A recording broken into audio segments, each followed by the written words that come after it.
Your beliefs, my friends, create your thoughts, feelings, and actions, which creates your experienceable reality, which creates your life.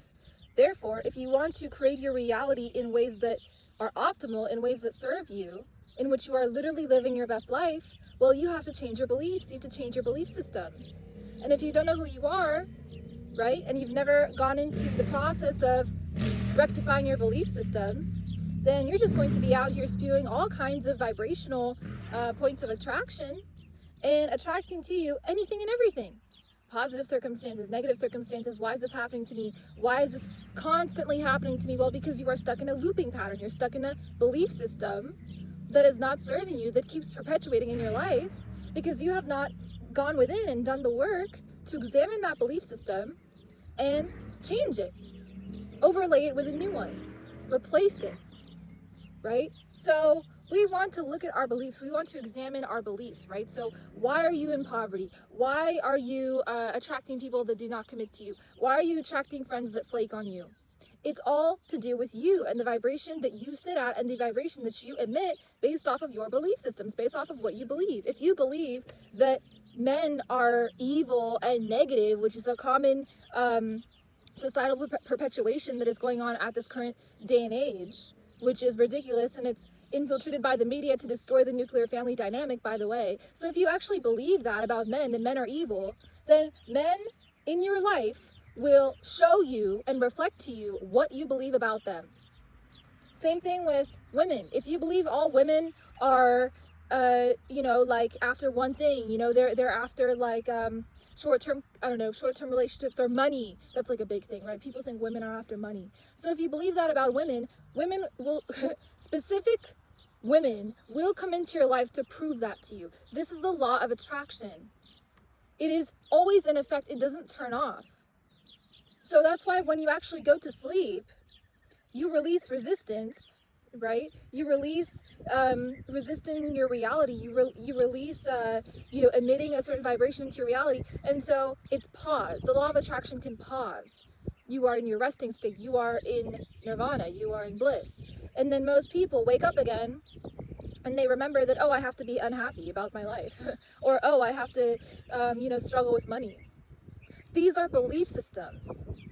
That's why some people have wealth without working too hard for it and others don't. Because those who have wealth have tapped into the frequency of wealth and they live like that. They live that way.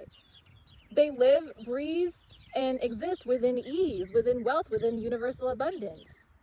It's not rocket science, but it may seem like it if you've never heard of these concepts before. You have to change how you think of things if you want things to actually change in your reality. You have to see people as honest and worthy of your trust if they're actually to be trustworthy. Somebody who has had their trust broken may walk around thinking that people are untrustworthy. And so you're going to keep attracting untrustworthy people into your experience because that is what you are projecting. That is what you think about people. So always examine your belief systems. It always comes down to you. It's not that anyone is doing anything outside of you. The universe is a mirror. People are reflections of you. They show you who you are.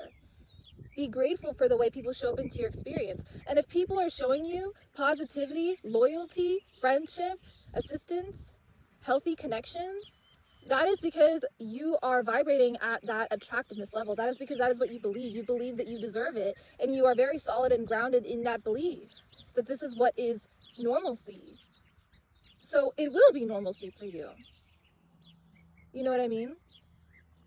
And let's say you've been through life and things have happened with you that have derailed your beliefs around people, around money, like around health, like maybe you've lost a lot of things in your life. Understand that it's due to previous energetic momentum that you were carrying, belief systems that you were carrying that even allowed these experiences to unfold in the first place. Make peace with them. Start examining your belief systems, right? Because unless you know who you are and what beliefs you carry, you cannot actually attract anything of a positive nature in this life, right? So make peace with what has happened, right? To minimize any PTSD, and have honest conversations with yourself about what you need to change in terms of what you believe to be true. Examine your currently held belief systems and impose the opposite. If you believe that all men are negative or evil in some way, Understand that that is a belief system that you have. And this could have come from your friends, society, social media, whatever it is. But it's not serving you. It actually doesn't even matter where it came from. It's just not serving you. So it doesn't need to be there. So what you need to do is understand that you are carrying that. Get very honest with yourself that you have that belief system. And seek to eradicate it. And not just eradicate it, but replace it with a new one. Men are nourishing. Men are nurturing. Men are vital for society. Men are healthy. Men are protective. Men are beautiful. Men are misunderstood, right? Like, this is the narrative. Actually, I'm bringing this up because this is the narrative that like literally needs to be perpetuated throughout social media, because there's too much hatred of like literally both genders, and specifically men too, that is uncalled for, unnecessary, neurotic. And the sole purpose of it is to split up the nuclear family dynamic. And if you are smart, you'll understand this. If you are intelligent enough and perceptive enough, you'll understand that this is what has been perpetuated for a purpose. Understand the motivation behind trends. You know what I mean? So it's important for you to examine your currently held belief systems. If you think money is evil, money will give you evil. Money will show you negativity. But if you think that it's a normal part of life and that you have an abundance of it and that you actually can use it and invest it in things and properties and CDs and like stocks and bonds, and it, you know, it just works for you, then it'll work for you. And there might be, you know, at some point also there might be a significant need to broaden your education around certain things, like around society or around money. And that is a part of changing your belief systems about them. Everything that we experience is self-imposed. And that's a harsh truth. People do not want to hear that they have self-imposed their pain. But in actuality, ease and rest and relaxation and peace are normalcy. And not only 808 on my timer, and not only are they normal, like you actually, the body is self-healing, the mind is self-healing. So if you're stuck in ruts of depression or anxiety or poverty or whatever it is, consider that maybe it's due to a belief system that you have that is not going anywhere because you have not done the work to eradicate it. Guys, we need to work on our belief systems. We need to understand who we are so the world cannot tell us who we are. We need to understand who we are so much so, like this should be our main focus and priority and goal in life, so that we can give to the people around us, so that we can give to the world, right? Like, you know, this is important because everybody wants to receive, but nobody wants to give. Giving is the highest point of reception, because in giving, in serving, you are automatically receiving. It's an automatic thing, number one. Number two, when you give in abundance, the universe gives to you in abundance. That's just how it is. And it is directly congruent with the value of output that you provide, as well as the frequency of the output that you provide, right?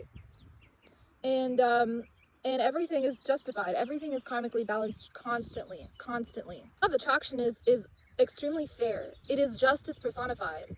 I actually got into a conversation with somebody in college once about this, and they're asking me, well, Seema, you know, if everything is justified, like, why do people suffer? Why are people killed? Why are people born into poverty and war and third world countries that don't have resources? And I told them, well, because there was energetic momentum. This is what karma is. There was energetic momentum that was previously in action that now needs time to create, that now needs time to fizzle out, that now needs time to broadcast. That's why. So if you were born in a good family, if you were born in a first world country, this is positive karma as a result of your previous positive actions. And you must continue to create positive actions so that you know, can set up your future for success, spiritual success, right? It's easy. It's easy to understand. Do good, you'll get good. Do bad, you'll get bad. Think bad, you'll get bad. Think good, you'll get good. It's so easy. It's completely the opposite of rocket science, and people do not understand the laws of the universe. They don't understand. They don't know energy. They don't know energy output, and that's why this channel exists, is for you guys to understand what energy is and how energy works. Because once you understand energy, you will not waste your own life force energy, number one. Number two, you will seek to conserve it. Number three, you will seek to expand it, to allow for it to evolve and grow. And you will pour your creativity and your energy into things that give you high ROI, And usually these are public things of a public nature that serve the world in some way. Yeah, you will seek to expand your mind, your consciousness. You'll not waste your time being stuck in cycles of addiction or negative thinking, or stuck in the lower chakras, right? That will block you from being able to hit the heart and sit there and experience true unconditional love, which is restorative, regenerative, healthy, existing, right? At the end of the day, when we die, guys, like when we shed the body, you know, we experience so much bliss and so much love and so much purity. We experience ourselves. And so we get small doses of that in daily life when we take time out to nourish ourselves, nourish our bodies, nourish our minds, enhance our consciousness, sit with God. Like, these are all examples of microdosing death, if you will, because when you shed the body, you return to your purest form, at least for an instant, before you have to take another body, if that is your journey, you know. So we don't have to wait to die to sit with God. We don't have to wait to die to be happy or relieved or peaceful. And trigger warning, this is why a lot of people choose to take the route of unaliving themselves, because they think they will feel better in doing so. Anything that you want is because you believe you will feel better in the having of it. And this is no different with cases. It's because life was so unbearable for them that they, you know, wanted relief. And I can make a video about what happens when you do that as well. It's actually written in the Srimad Bhagavatam, what happens when you take your own life. You're creating negative karma because you're going against what was planned for you. Life is a gift. Every moment, every breath is a blessing, is God's favor. Okay, so you are you are discarding that, essentially, right? And so you do have to eventually take another body. It may be in a lower form of speciation. It may be with a lower form of consciousness. It may be as a spirit or ghost. Come on. You know, we want to set ourselves and our futures up for spiritual success, like I said. So that is why you max out this life. You max out this life in doing the best possible acts of positive karma that you could for yourselves and for others, so that when you discard the body, when it's your time, you can go back to God and you do not have to take another form. Because any form that the soul inhabits comes with its own set of senses, its own set of repercussions, its own karma, its own baggage, right? We want to be purified. We want to be done. We want to be finished with the cycle of birth and death. We want to be finished with the cycle of reincarnation and transcend reincarnation. So where do we go? Where do we want to go? We want to go and sit with God, in which our body is unconditional, just like God's body is unconditional. He's never created, nor is he destroyed. Neither are we in our purest form, in our essence, in our soul. But the body is, you see? So we don't want to take another physical form. And if that form is of a spirit or a ghost in some way, we're still trapped, right? Actually, that's like one of the lowest forms one can take. So read the Gita, read the Srimad Bhagavatam, read the Bible, read books that actually inform you on the nature of energy and how energy works and how God works, because these books will actually guide you through life. And they will allow for you to solidify within yourself belief systems that are healthy for your current incarnation, for your current life. You know, so, you know, that's the definition of living as your highest self. That is the definition of being your highest self. And we can all do this. We can all become that way, merge with our highest self and move through the world in that way. It's possible. And it's not just about being a good person. It's about knowing thyself. And so then all aspects of goodness are automatically integrated within our actions and thoughts and intentions and beliefs and belief systems as well.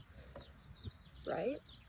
So that's what I had for you guys today. If you guys want further coaching with me, I do not currently have one-on-one coaching open, but what you can do is you can access my school community. I will link it down below. That's where you can find me. That is where I will be hanging out. I love you guys very much. Thank you for watching, and I'll talk to you in the next one. Peace.